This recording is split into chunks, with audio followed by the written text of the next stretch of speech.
विषाची परीक्षा. विजयनगर साम्राज्याशेजारी विजापूरचे राज्य होते. विजापूरवर बादशाह राज्य करत होता. या दोन्ही राज्यांमध्ये काही मतभेद होते, पण मनातून दोघांना एकमेकांशी मैत्री करायची होती. लढाया भांडणे न होता शांतता असावी असे त्यांना वाटे, पण पहिला हात पुढे करायला कोणी धजावत नव्हते. एक दिवस विजयनगरचा दरबार भरला होता. तेव्हा एक दूत तेथे आला. महाराज, मी विजापूरहून आलोय. आमचे राजेसाहेब आपल्याशी मैत्री करू इच्छितात. त्याने राजाला नमस्कार करून म्हटले, महाराज, त्यांनी आपल्यासाठी नजराणा पाठवला आहे. पेश करा. कृष्णदेवरायाने अनुमती दिली. दूताने नजराणा समोर धरला. त्याने त्यावरील रेशमी वस्त्र दूर केले. आत एक चांदीची थाळी होती. त्या चांदीच्या थाळीत एक पुस्तक होते. हे कशाचे पुस्तक आहे? कृष्णदेवरायांनी त्याला विचारले.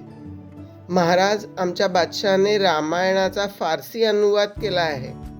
तो चांदीच्या पानांवर कोरून हे पुस्तक तयार केले आहे.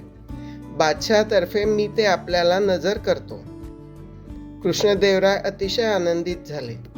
नजराणा स्वीकार करण्यासाठी ते सिंहासनावरून उठले. ते नजराण्याला हात लावणार तोच तेनालीराम धावत आला. त्याने तो नजराणा धक्का देऊन पाडून दिला. त्या गडबडीत तो स्वतःही पडला. त्याला गुडघ्याला जखम झाली. हा काय प्रकार आहे? चिडून कृष्णदेवरायांनी तेनालीरामाला विचारले. क्षमा असावी महाराज, तेनालीराम हात जोडून म्हणाला. या पुस्तकाला हात लावू नका महाराज. त्याला अतिशय जहाल विष लागले आहे.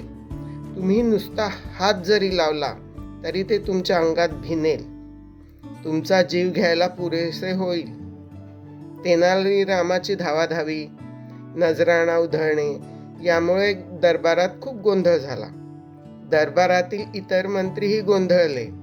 त्या गोंधळाचा फायदा घेऊन तो दूत पळून जात होता, पण शिपायांनी त्याला पकडून राजासमोर हजर केले.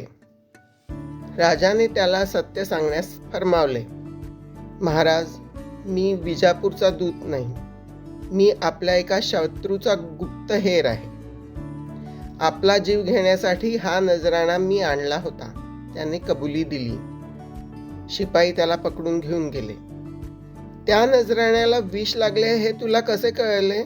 कृष्णदेवरायांनी तेनालीरामाला विचारले. महाराज, मी नजराण्याकडे बघत होतो. त्यावर सतत माशा बसत होत्या, पण जी माशी त्यावर बसायची ती लगेच मरून पडायची.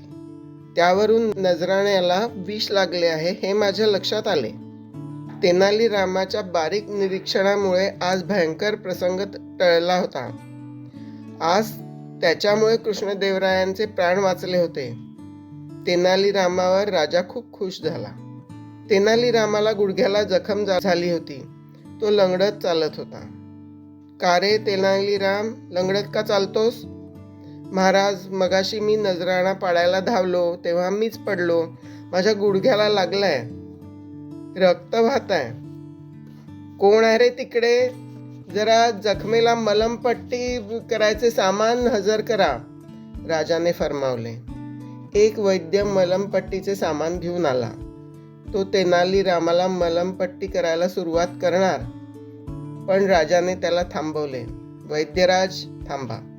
आज तेनालीरामाला मलमपट्टी आम्ही स्वतः करणार आहोत. त्याने आज आमचे प्राण वाचवले. आम्हालाही त्याच्यासाठी काही केले पाहिजे ना?